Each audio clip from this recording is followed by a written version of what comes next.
हा एक वेगळाच अनुभव मिळाला नाही का?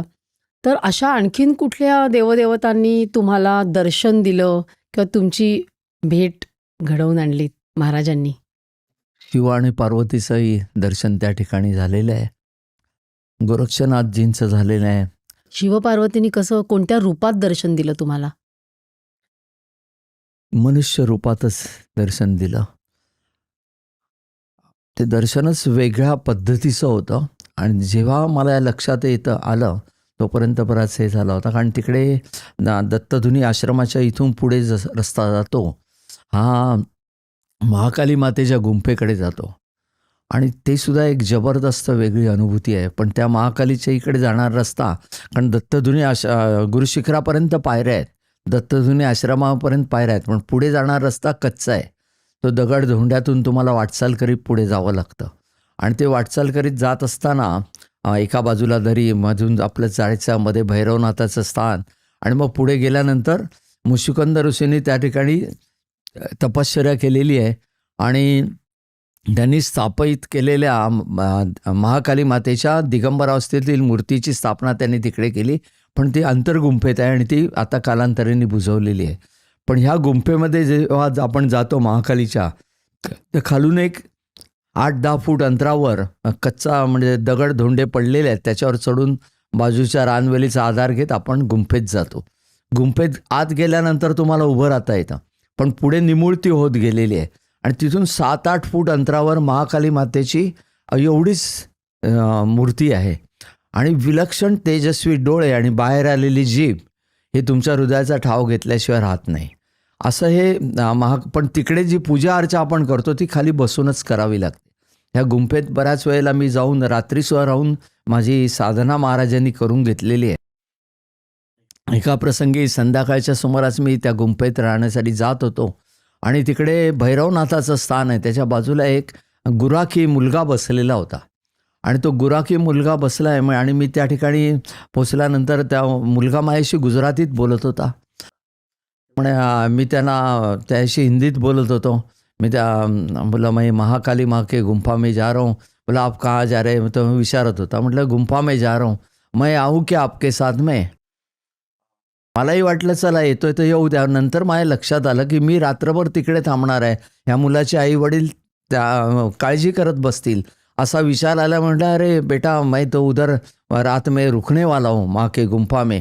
बोला मैं भी रुकूंगा लेकिन तुम्हारे माँ पिताजी कुछ परेशान हो जाए. नहीं मेरा कुछ नहीं है, मैं आपके साथ आ सकता हूँ. आणि मग तो माझ्याबरोबर निघाला. आम्ही दोघंही गुंफेत गेलो.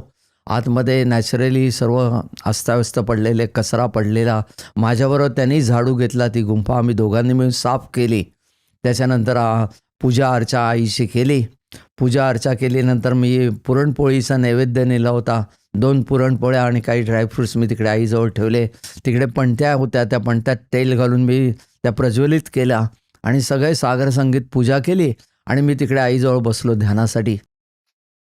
जसा मी ध्यानातून बाहेर आलो, मी बघतो तर हा मुलगाही तिकडे अगदी चांगला ध्यानामध्ये बसलेला आहे आणि माझं ध्यान संपलं तरी तो मुलगा ध्यानातच होता. जेव्हा त्यांनी डोळे उघडले आणि मी त्याच्याकडे पाहिलं, अरे तुम्हें किसने ध्यान सिखाया? इतना अच्छा ध्यान तुम कैसा कर सकते हो? बोला कैसा ध्यान? मुझे तो मालूम नहीं, आप आँख बंद करके बैठे करके मैं भी बैठा हूँ. अशा पद्धतीचं त्याचं वक्तव्य होतं. त्यानंतर त्यांनी ग्रामीण भाषेमध्ये आईची स्तवन करायला सुरुवात केली, स्तुती करायला सुरुवात केली. उत्कृष्ट रीतीने ते सत्संग तिकडे आमचा झाला आणि तो झाल्यानंतर मी पुरणपोळीचा नैवेद्य दाखवला होता. म्हटलं तो घेतल्या आणि एक पोळी माझ्या ह्याच्यात घेतली, पुरणपोळी एक त्याच्या दिली. त्या मुलांनी काय करावं, ती पुरणपोळीचे 2 भाग केले आणि एक आईसमोर नेऊन ठेवला. मी त्याला म्हटलं अरे मैं तो उनको भोग दिखाया हूँ, तुम अभी खा लो इसे. बोला नहीं नहीं माँ को भी तो भूक लगती है, असं म्हणून त्यांनी, म्हणजे त्यांच्यासमोर मी किती छोटा आहे याची मला त्या मुलासमोर ती जाणीव झाली. नंतर आम्ही बराच वेळ गप्पा वगैरे झाल्या. नंतर तिकडे थोडी साधना केली आणि रात्री झोपण्यासाठी मी मध्ये झोपलो आईच्या बाजूला मूर्तीच्या आणि बाजूला गुंफेचा कातळ आहे, त्या कातळाजवळ तो मुलगा येऊन झोपला. त्या दोघांच्या मध्ये मी होतो. ह्याच्या अगोदर जेव्हा वाघाचा एक अनुभव तिकडे होता आणि त्यावेळेला प्रचंडपणे भीती मनामध्ये दडली होती. पण यावेळेला मी इथे झोपलो होतो, गुंफेच्या तोंडाशी कोणी नव्हतं, पण मला कसलीही भीती वाटत नव्हती. सकाळी जेव्हा मला जाग आली तेव्हा हा मुलगा उठून त्या ठिकाणी गुंफेच्या तोंडाशी बसलेला होता. मी उठलो आणि त्याला विचारलं, काय सोया नाही क्या? बोला सोया था, अभी उठ के बैठा हूँ. आणि मग मी आवरलं, आईचे नमस्कार केला आईला आणि त्याच्यासमोर हेच म्हणून बाहेर आलो, गुंफेच्या खाली उतरलो. तो बोला, इधर एक एक जगह है, आधा घंटा आप चलोगे क्या? उधर एक तपस्वी आके बैठे हैं, उनका आपको दर्शन करवाता हूँ. म्हटलं चलो, मला काय तेच हवं होतं. त्या मुलाला जेव्हा मी त्याचं नाव विचारलं तेव्हा त्याने मला सांगितलं, मेरा नाव आहे शिवा. आणि जेव्हा त्या गुंफेमध्ये मी त्याने आडमार्गाने दरीत उतरत उतरत त्या गुंफेच्या इथे घेऊन गेला. गुंफेच्या इकडे नेल्यानंतर पहिलं दाट झाडी होती, तो आत शिरला, त्याच्या पाठोपाठ मी आत शिरलो. आतमध्ये एक तपस्वी अत्यंत तेजस्वी त्या ठिकाणी ध्यानावस्थेत बसलेले होते. त्यांच्यासमोर त्यांनी खुणेने मला सांगितलं बस म्हणून, आणि तो आतल्या बाजूला निघून गेला.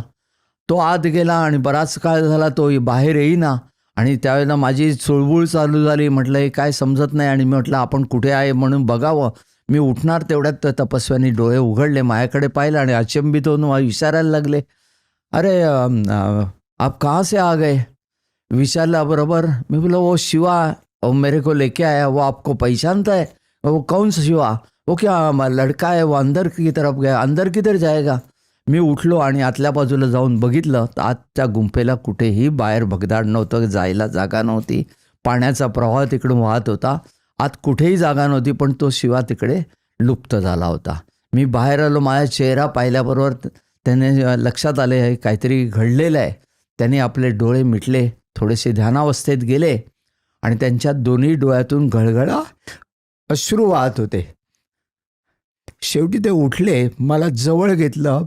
आपको मालूम भी है क्या, रात भर आप जिनके साथ में सोए हैं, दोनों के बीच में वो प्रत्यक्ष शिव और पार्वती थे. मन स्तंभित झाला. म्हणजे आज इतने साल से हम लोग तपश्चर्या कर रहे हैं, लेकिन आपको दर्शन देके भी निकल गए. एक कुठल्या तरी जन्मीचं पुण्य असेल, कल्पना नाही, पण ते फळीत होत गेला. कसलीही लालसा उरली नाही आहे. स्वतःसाठी जगणं हा विषयच संपलेला आहे आणि केवळ महाराज दाखवतील त्या मार्गाने जायचं, लोकांना पुढील याच्यासाठी प्रेरित करायचं, हा एकच मार्ग माझ्यासमोर राहिलेला आहे. पण ह्या मार्गाने चालताना खूप आनंद मिळतो.